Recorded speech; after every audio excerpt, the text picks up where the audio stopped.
I bought my parents a $450,000 house, locked the door, and left a note. When I returned, my sister and her husband had moved in, claiming it was theirs. Ethan is my name. As the oldest child and the one who repairs everything, I am 36 years old. I work as a neurosurgeon. I live in a suitcase at home and a locker at the hospital. At 3 a.m., I keep track of my life, schedules and/or pages. I'm not a big drinker. When I can, I run. Since I was raised on overdraft fees, I save practically all of my earnings. We'll see you next month. I was the child who translated adult fear. When I was 10 years old, I would respond, "It'll be fine," as my mother sobbed over unpaid rent. I discovered the form of emergencies and the flavor of terror. I became useful. My parents celebrated their 48th wedding anniversary a week ago. I hoped they would actually win. A location where nothing reminded them of discounts or used furniture, the floors didn't squeak, and the air smelled like salt. Above the lake I discovered a little blue home, warm, although a little twisted, windows that sing when the wind blows in from the bay, a white deck and 2 palm trees outside, $450,000. I loaded the refrigerator, locked it in their names, set up the utilities, and concealed a note in the cutlery drawer for loud laughing and late mornings. I adore tea. I kept it a secret from everyone, including my sister. I brought a bottle of sparkling cider and a cake with me when I drove over that day. I was stupidly thrilled because the sky was that annoyingly lovely, and the ocean was clear. An SUV belonging to someone else was already parked in the driveway when I pulled in. That was incorrect. Its front door was ajar. The wind caused the screen to slam.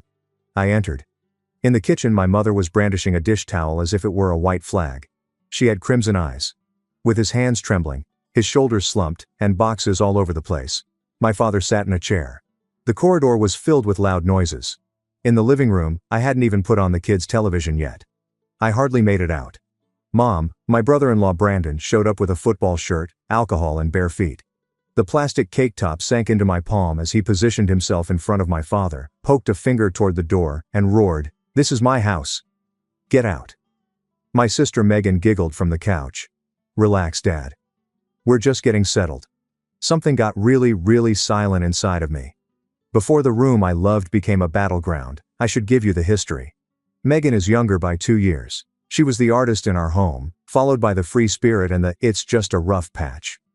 My parents did what they knew, which was to downplay, protect, and sacrifice. I covered what I knew how to do. Before Brandon's startup launches, it was textbooks, then a semester, and finally a down payment for her first apartment. I had it in my wallet when the startup landed.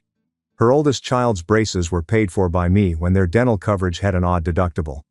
When the bank refused, I took out a loan for a second-hand minivan. A lease was co-signed by me following the eviction. Some Venmo notes resembled journal entries. Every transfer seemed like control, as if I could smooth down the large, unsightly edges of our family. Megan's energy bill, Brandon's job interview suit, Mia's school trip, and rent once more, just this once. I was mistaken. In smaller, more obvious ways, my parents also assisted. Mom dubbed it cleaning out the pantry, as she loaded food into Megan's trunk.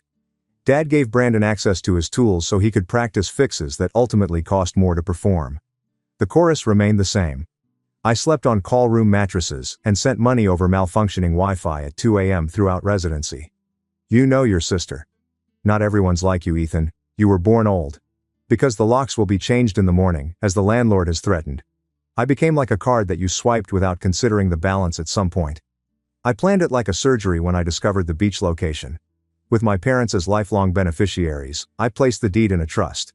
I used a separate account to pay my taxes for 20 years. I paid the HOA in full. I felt as though I was clutching a life raft as I gazed at the keys in my palm after changing the locks. So that they may weep in solitude and avoid drowning in attention, I notified Mom and Dad a week prior to the anniversary.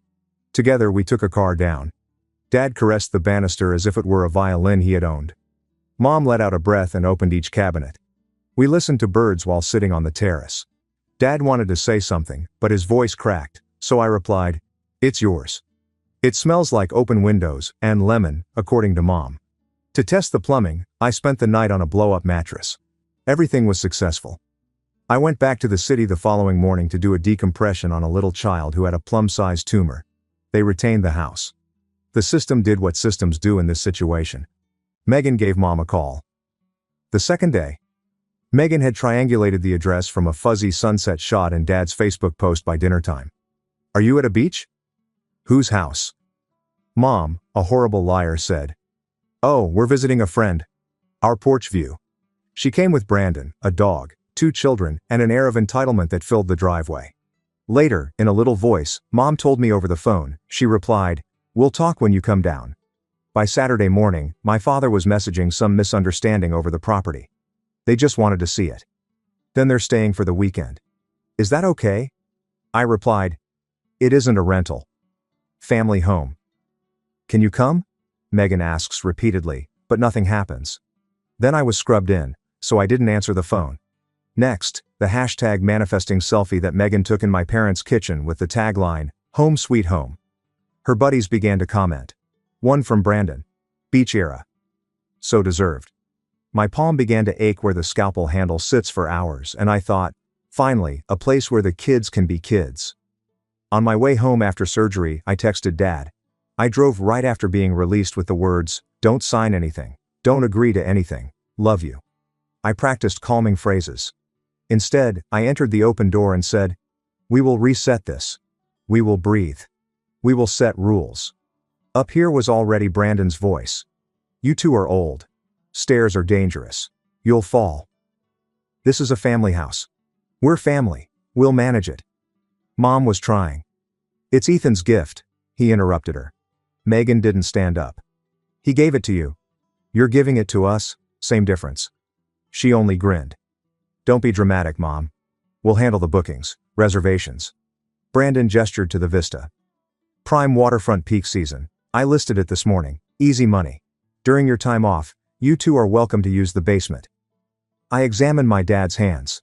Like when he's angry and tries not to be, they were trembling. This is the same guy who used to work 3 jobs and yet managed to wear a filthy uniform to my high school symphony concert. In a house he had recently discovered was his, he was now being urged to move aside. I was brought up to be helpful rather than noisy.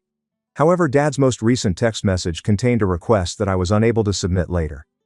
The cake was placed on the counter by me. On that table with the beauty products and fast food bags, it looked absurd. When I did speak, it was steady. As if I were slow, Brandon rolled his eyes and asked, "Who told you this is your house?" Mom's face crumpled as Megan continued, "Family money, family house. Don't be weird. Sing song. We're not asking Tommy, we're updating." Brandon, pointing at my father once again, said, "Ethan, can you just explain?" Megan chuckled and said, "He can explain from the porch." My father's jaw twitched as he said, "Baby, stop. Dad knows we love him." Not a sound. Like a bayonet, something inside of me snapped into place. "Everyone to the living room," I said. "It's surgically loud. Not loud." The children stopped performing. The canines ceased tearing up a throw cushion. People like Brandon always thought the room belonged to them, so they followed even if he sneered. Under the framed picture of my parents cutting a store-bought cake 40 years ago, I stood by the mantel. My thumbs were able to sense my pulse. I spread out 5 documents on the coffee table after taking a folder out of my luggage. "Deed," I murmured as I tapped the first page that had been recorded the previous week. Brandon blinked as if the English words were doing something to him. "The property is owned by the ass and our life trust lifetime beneficiaries John and Grace, my parents with exclusive right of occupancy." I answered, in English, and he chuckled. "You don't get a key, Brandon." I tapped the second page and said, "Bro, try and stop me. Trust instrument, successor trusting. It gives me the duty to maintain the property for my parents' comfort. It also gives me the obligation to remove anyone who interferes with that." Megan's voice was dulcet. "Ethan, you can't be serious. We're helping." The third I slipped. A screenshot in color. "The Airbnb listing you just posted using photos you took without permission." The description. "Entire home. The house rules. No owner on site. The availability calendar. Booked out every weekend through August. The payout.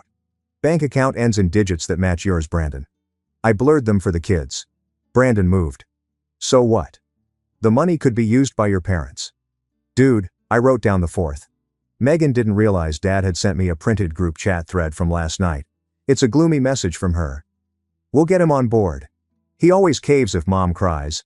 I'll guilt him about med school loans." Megan grabbed it and said, So excited to finally have a beach base. I put my palm over it. A laminated copy of the HOA regulations was the 6th item I put in place. I touched down on the clause. No short-term rentals. Here's what's going to happen, I said. Today, you will pack your belongings, remove the ad, text each and every reservation to inform them that the house is not available, and provide refunds. Megan blinked as if she had misheard.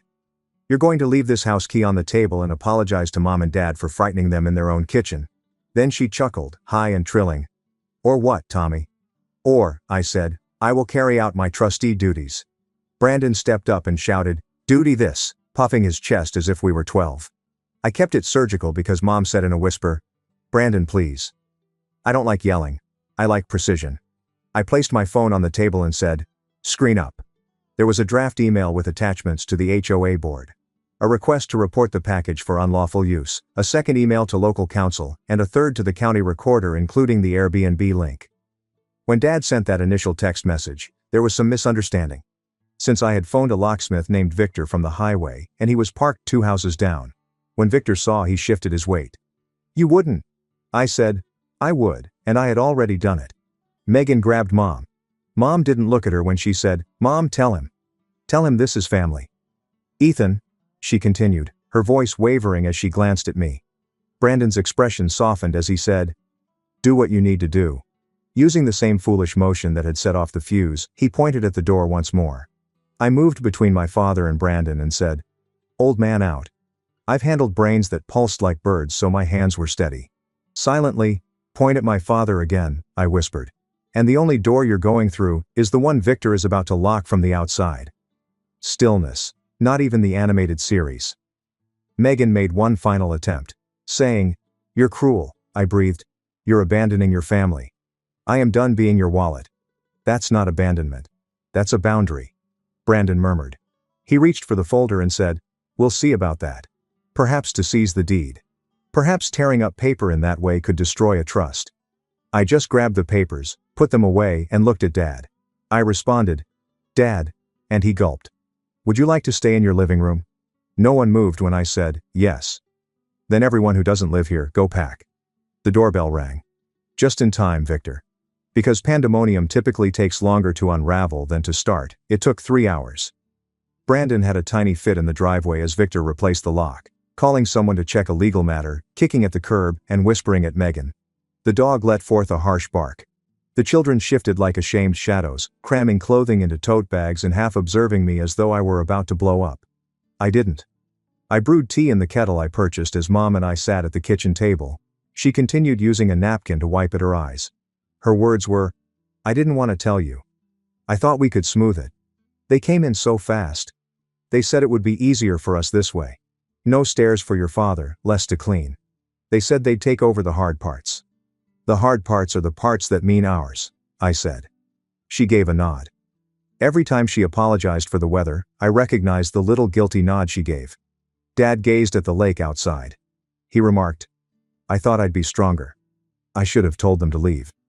I responded, you called me. That was the strong part.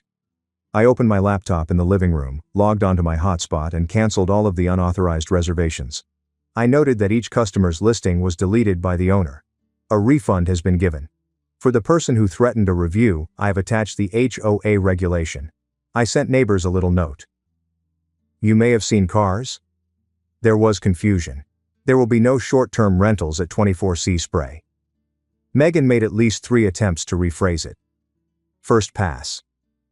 We were just excited for them.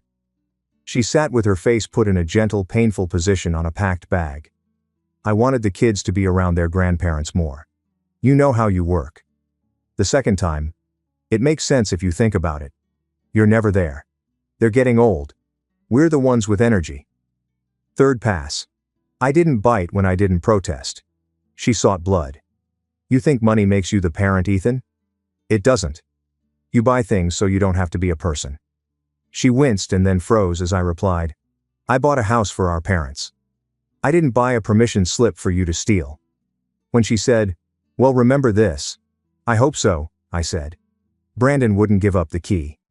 He grinned and said, come and take it, which would have been adorable had Victor not put the keypad lock in 10 minutes earlier. As Brandon saw all of his advantage evaporate in the sea air, I reached around him, hit the 0 button, and then reprogrammed it to a code Dad had selected. He attempted a different approach. "You think you're clever with your papers?" With evenness, I said, "I know a guy." He looked at me as if he was trying to figure out whether I was lying when he said, "And your guy is about to tell you a trust beats a tantrum." No, I wasn't. Megan stopped on the porch when they eventually carried the boxes to the SUV. She said, "You could have just talked to me." "I have been talking to you for 10 years, I said. Her lips clenched. "You'll regret this when they need help, and you're not around." I watched Mom as she poured tea. I glanced at Dad's hand, which was at last still resting on the armrest, saying, "I'm around. For them." They took off in their car. The dog yaps at the glass as if it had a property law opinion. The temperature of the home altered after they departed. The air wasn't the same, yet it was the same. Through the screen, I could hear the sound of the ocean. My parents' respiration was audible to me. I gathered up juice cartons, a plastic tiara, 2 mismatched socks, and a garbage bag and walked from room to room. In the drawer of the guest room, I discovered a folded paper. Brandon's business strategy. 5 times the HOA fine was his expected monthly profit. Megan had scribbled in the margin, "Ethan won't say no if Mom cries." I dropped the paper as if it were a sharp object. Mom apologized again for the disaster. My constant refrain was, "It's just crumbs." Dad held me by the arm as the sun began to set. "Son," he said, "I don't know how to say this without sounding like I failed you both." I said, "You didn't fail us. You gave us everything you had. Just you gave too much to her for too long." We all did. Since the truth was a comfort, he agreed and refrained from arguing.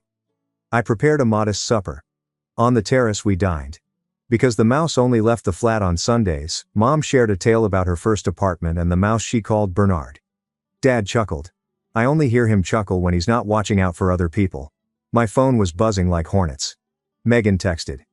"You made Mom cry," Brandon said. An unidentified number that turned out to be Brandon's relative said, "Cease and desist, Dr. Boy. We're coming down next weekend, right?" We already invited people. I ate my salad and put the phone face down. I set the alarm for that evening. To please even my parents, I put a camera with a goofy smiling chime on the porch. With large letters that my father could see without his glasses, I placed the codes in a folder titled Happy Things.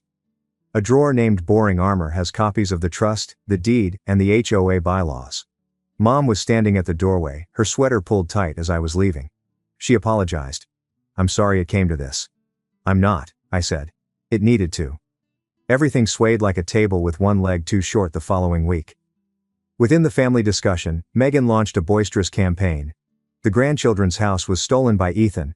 I got a ton of screenshots from cousins I hardly talked to. Megan's tales on Instagram. White letters on a blank backdrop. I didn't respond when he said, "When money makes you cruel." He then showed a picture of my automobile in the driveway with the words, "Some people think they can buy love." I constructed a little wall. Our aunt still says what she meant when I call her.